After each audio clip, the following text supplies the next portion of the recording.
I'm the chairman for the Texas Police Chiefs Association Alarm Committee. And in that capacity, I represent 1,900 law enforcement agencies that range from a one-man department to about 5,000 personnel in a department. So there's a huge spectrum there.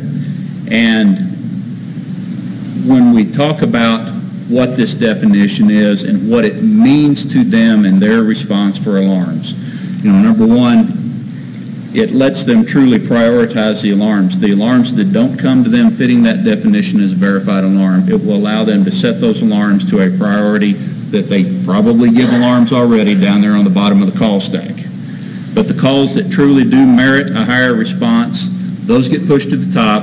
Those get the response they need to actually make arrests. And that's what we're all going for here. Because you take that guy off the street that's committing the offenses, you've solved that crime. You probably solved a handful of crimes that have occurred before that guy's already committed that you can tie to this one or that he confesses to. And then you solve all the crime, or you prevent all the crimes that he's not going to do while he's sitting in jail. So it's a big deal to make an arrest on one of these calls because it makes a difference in the actual crime rate that affects that city or that jurisdiction.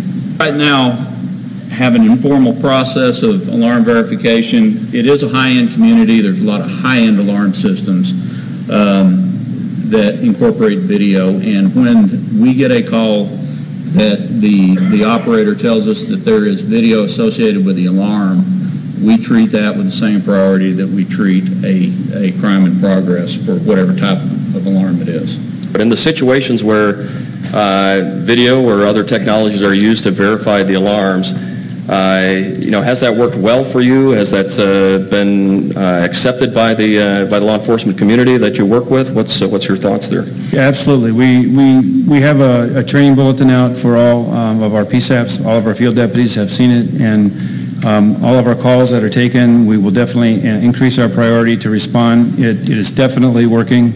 And even in some situations where they sent us a video, we didn't even have to look at it. We get to the scene and the deputies didn't see anything, but it's one of the few times having some sort of validation that there was something going on that they requested a helicopter and they caught the suspects lying on the roof.